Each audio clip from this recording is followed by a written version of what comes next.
കേരളത്തിലെ അവസാനത്തെ കമ്മ്യൂണിസ്റ്റ് മുഖ്യമന്ത്രിയും അവസാനത്തെ പ്രതിപക്ഷ നേതാവും പിണറായി വിജയനാണ് എന്നുള്ളതാണ്. ഇത് കോഴിക്കോട് ജില്ലാ കമ്മിറ്റിയിലെ വിമർശനമാണ്, നമ്മളാരും പറഞ്ഞതല്ല. അതുപോലെ തന്നെ ഈ നൂറ്റാണ്ടിലെ ഏറ്റവും വലിയ മണ്ടത്തരമാണ് പിണറായി വിജയനെ പ്രതിപക്ഷ നേതാവാക്കിയത് എന്നും ചില ജില്ലാ കമ്മിറ്റികൾ അഭിപ്രായപ്പെട്ടു.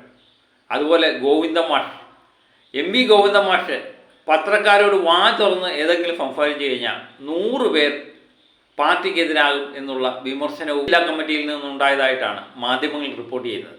അങ്ങനെ കൂടിയ എല്ലാ ജില്ലാ കമ്മിറ്റിയിൽ നിന്നും ശക്തമായ വിമർശനമാണ് പിണറായി വിജയനും എം വി ഗോവിന്ദൻ മാഷിനും നേരിടേണ്ടി വന്നത്.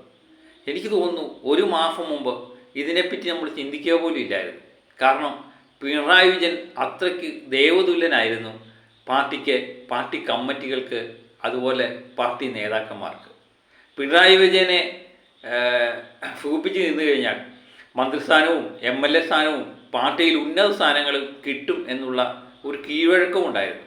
ഒരു ഏകാധിപതിയെ പോലെ പിണറായി വിജയൻ സംസാരിച്ചുകൊണ്ടേയിരുന്നു. ഏതെങ്കിലും യോഗത്തിൽ പിണറായി വിജയൻ എത്തിക്കഴിഞ്ഞാൽ അദ്ദേഹത്തിൻ്റെ നോട്ടം, അദ്ദേഹത്തിൻ്റെ ഭാവം ആശ്രയിച്ചിരിക്കും പാർട്ടിയിലെ ഓരോ വ്യക്തികളുടെയും സ്ഥാനമൊക്കെ നിർണ്ണയിക്കുന്നത്.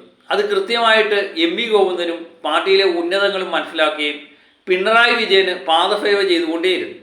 അങ്ങനെ പോളിറ്റ് ബ്യൂറോയിലേക്കും സ്റ്റേറ്റ് കമ്മിറ്റിയിലേക്കും ജില്ലാ കമ്മിറ്റിയിലുമൊക്കെ അങ്ങനെ പിണറായി വിജയൻ്റെ ഇഷ്ടക്കാരിങ്ങനെ പ്രവചിച്ചുകൊണ്ടേയിരുന്നു.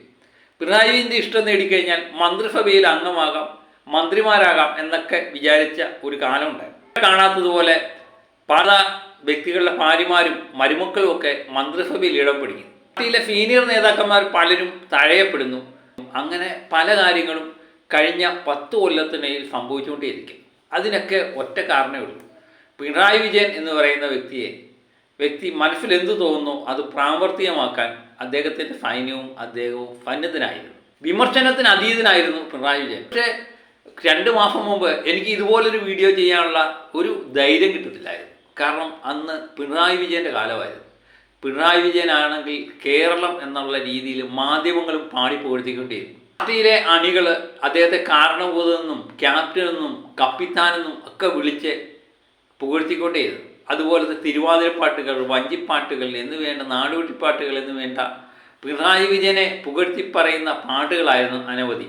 പണ്ട് പാണന്മാർ പാടി നടന്നില്ലേ, വടക്കൻ വീര സാഹസികങ്ങളൊക്കെ പാണന്മാർ പാടി കിടക്കുമായിരുന്നു. അതുപോലെ പല തിരുവാതിരപ്പാട്ടുകളും ഒക്കെ പിണറായി വിജയനെ പറ്റി പാടി നടന്നുകൊണ്ടേയിരുന്നു. അന്ന് മാധ്യമങ്ങളും പിണറായി വിജയന് സപ്പോർട്ടായിട്ട് കൂടെ നിന്നു. പക്ഷേ ഇന്നത്തെ അവസ്ഥ വളരെ പരിതാപകരമാണ്.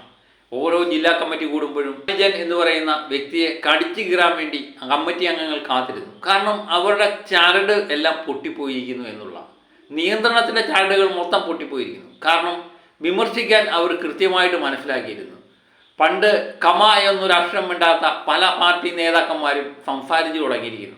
അതായിരുന്നു കൃത്യമായിട്ട് പാർട്ടിക്ക് വേണ്ടത്. പണ്ട് പിണറായി വിജയൻ എന്നെ എതിർക്കാൻ VF എന്ന് പറയുന്ന 2 അക്ഷരം മതിയായിരുന്നു. ഇന്ന് അക്കാലം മാറിപ്പോയി. ഗ്രൂപ്പുകൾക്ക് അതീതമായി പിണറായി വിജയനിലേക്ക് പാർട്ടി ഒതുങ്ങി കഴിഞ്ഞപ്പോൾ പാർട്ടിയുടെ ജനാധിപത്യ ബോധം തന്നെ നഷ്ടപ്പെട്ടു. ഏകാധിപത്യത്തിലേക്ക് മടങ്ങി വരുന്നത് നമ്മൾ കണ്ടു. അത് കൃത്യമായി പാർട്ടി കേഡർമാരും പാർട്ടി അണികളും ഒക്കെ മനസ്സിലാക്കുകയും അതിനെതിരെ പ്രതികരിക്കുകയും ചെയ്തു. അതാണ് മെയ് 4 പുറത്തു വന്നത്. എം വി ഗോവിന്ദൻ മാസ്റ്ററുടെ ഭാര്യ ശ്യാമള ടീച്ചറെ മത്സരിച്ചപ്പോൾ പാർട്ടി കേഡർ പാർട്ടിയാണ്, അതുകൊണ്ട് ഒന്നും സംഭവിക്കത്തില്ല എന്ന് പറയുന്ന നേതാക്കന്മാരുടെ മുഷ്കിന് ഏറ്റ പ്രകരമായിരുന്നു മനുഷ്യനായ കുഞ്ഞികൃഷ്ണൻ മാഷിൻ്റെയും ഗോവിന്ദൻ മാഷിൻ്റെയൊക്കെ വിജയം. അത് വൻ വിജയമാണ്. പാർട്ടിയുടെ അടിത്തറ ആകപ്പാടെ ഇളകി. പല സീറ്റിലും പാർട്ടി കൊത്തളങ്ങൾ തകർന്നടിക്കുന്നത് നമ്മൾ കണ്ടു. പാർട്ടിയുടെ സീറ്റുകളുടെ എണ്ണം കുറയുന്നു, ഇടതുപക്ഷത്തിൻ്റെ സീറ്റ് 35 കുറയുന്നു എന്നൊക്കെ പറയുമ്പോൾ എനിക്ക് തോന്നുന്നു 2 മാസം മുമ്പ് ആരും ഇതിനെപ്പറ്റി ചിന്തിച്ചതേ ഇല്ല. ഇതൊക്കെ പാർട്ടിക്കേറ്റ ഏറ്റവും വലിയ പരാജയമായിരുന്നു. അതുകൊണ്ടും തീർന്നില്ല. പിന്നെ എല്ലാവരും പ്രതീക്ഷിച്ചത് പിണറായി വിജയൻ മാറിയെന്ന് പുതിയ ആളിനെ പ്രതിപക്ഷ നേതാവാക്കും എന്നൊക്കെ ധരിച്ചെങ്കിലും പിണറായി വിജയൻ വിട്ടുകൊടുക്കാൻ തയ്യാറായില്ല. 80 വയസ്സ് കഴിഞ്ഞെങ്കിലും പിണറായി വിജയൻ പ്രതിപക്ഷ നേതാവായിട്ട് ഞാൻ തന്നെ ഇരിക്കും എന്ന് പറഞ്ഞു. സത്യം പറഞ്ഞാൽ പിണറായി വിജയന് ഈ പ്രായത്തിൽ എന്ത് ചെയ്യാൻ പറ്റും എന്നുള്ളത് സംശയം പലരും ഉന്നയിച്ചു. പ്രതിപക്ഷ നേതാവ് എന്ന് പറയുന്നത് നിസ്സാര കാര്യമല്ല. നേതാവായി തിളങ്ങിയ VF നമ്മൾ കണ്ടിട്ടുണ്ട്. പക്ഷേ പിണറായി വിജയൻ്റെ അവസ്ഥ അതല്ല.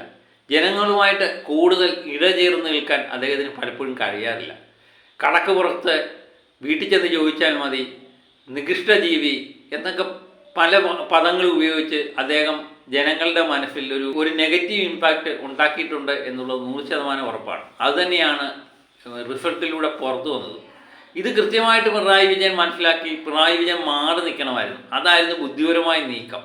പക്ഷേ അതിന് അദ്ദേഹത്തിന് കഴിഞ്ഞില്ല. തോറ്റെങ്കിലും അദ്ദേഹം വിചാരിച്ചു ഞാൻ സർവാധികാരിയാണ് എന്നുള്ള വിചാരത്തിലായിരിക്കും പ്രതിപക്ഷ നേതാവായി അദ്ദേഹം തിരഞ്ഞെടുക്കപ്പെട്ടത്. എന്നാലും സത്യം അതൊന്നുമല്ല. പാർട്ടിയിലെ അണികൾക്കും കീഴ്ഘടകം മുതൽ ഒരു ശക്തമായ വികാരം പിണറായി വിജയൻ എന്ന് പറയുന്ന വ്യക്തിക്കെതിരെ ഉയർന്നു വരുന്നുണ്ടായിരുന്നു. അത് ജില്ലാ കമ്മിറ്റിയിലും കീഴ്ഘടകങ്ങളിലൊക്കെ പ്രതിഫലിച്ചു തുടങ്ങിയിരിക്കുന്നു എന്നുള്ളതാണ് മനസ്സിലാക്കേണ്ടത്. കാരണം ഇനിയും സംസാരിച്ചില്ലെങ്കിൽ പാർട്ടി ബംഗാളിലെ പോലെ അല്ലെങ്കിൽ ത്രിപുരയിലെ പോലെ ഇല്ലാതാകും എന്ന് അണികൾക്ക് കൃത്യമായിട്ട് ബോധ്യമുണ്ട്. അത് പല ആൾക്കാരും നേരത്തെ തന്നെ പ്രവചിച്ചിട്ടുള്ളതാണ്. അപ്പോഴൊന്നും കേഡർ സ്വഭാവം ഉപയോഗിച്ച് പാർട്ടി നേതാക്കന്മാർ അല്ലെങ്കിൽ പിണറായി വിജയൻ്റെ ദാസന്മാരെ പാർട്ടിയെ ചൊൽപ്പടിക്ക് നിർച്ചമർത്തുന്ന രീതിയായിരുന്നു കാണിച്ചുകൊണ്ടിരുന്നത്. അതിന് അപവാദമായിട്ട് വന്നത് നമ്മുടെ അമ്പലപ്പുഴയിലെ ജി സുധാകരനും കുഞ്ഞികൃഷ്ണനും PK ശശിയും ഐഷ്യ പോറ്റിയും ഗോവിന്ദമാഷും ഒക്കെ ശക്തമായി ഒന്നിച്ചു വന്നപ്പം ആ എതിർപ്പിൽ പാർട്ടിയുടെ അടിത്തറ തന്നെ ഇളകുന്നതും നമ്മൾ കണ്ടു. ഇനിയും ക്ഷമിക്കുക വയ്യ എന്ന് തന്നെയാണ് അണികൾ സൂചിപ്പിക്കുന്നത്. കീഴ്ഘടകങ്ങളിലും ഇതിനേക്കാൾ ശക്തമായ വികാരം ഉണ്ടാകാനുള്ള സാധ്യതയുണ്ട്. പ്രതിപക്ഷ നേതാവായിട്ട് പിണറായി വിജയൻ ഇനി ഇരിക്കുമോ ഇല്ലയോ എന്നറിയില്ല. പക്ഷേ എല്ലാ ജില്ലാ കമ്മിറ്റിയിലും എല്ലാ കീഴ്ഘടകങ്ങളിലും പിണറായി വിജയനെതിരെ ശക്തമായ വികാരം ഉയരുന്നുണ്ട് എന്നുള്ളതാണ്. പലപ്പോഴും നേതാക്കന്മാരെ കണ്ട് കവാത്ത് മടക്കുന്ന അണികൾ ഇപ്പം അടിച്ചു തുടങ്ങി. ശ്യാമള ടീച്ചറുടെ കാര്യവും ഗോവിന്ദൻ മാഷിൻ്റെ കാര്യവും പിണറായി വിജയൻ്റെ കാര്യവും പിണറായി വിജയൻ ആഭ്യന്തര വകുപ്പ് കൈകാര്യം ചെയ്തപ്പോൾ ഉള്ള പ്രശ്നങ്ങളും എല്ലാം അക്കമിട്ട് നിരത്തിക്കൊണ്ടിരുന്നു.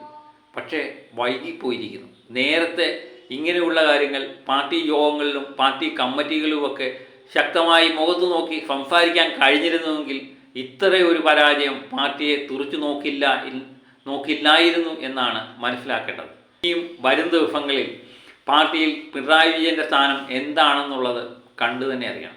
കാത്തിരുന്ന് കാണാം. മറ്റൊരു വീഡിയോയുമായിട്ട് വീണ്ടും ഞാൻ എത്തും വരെ ഓക്കെ ബൈ.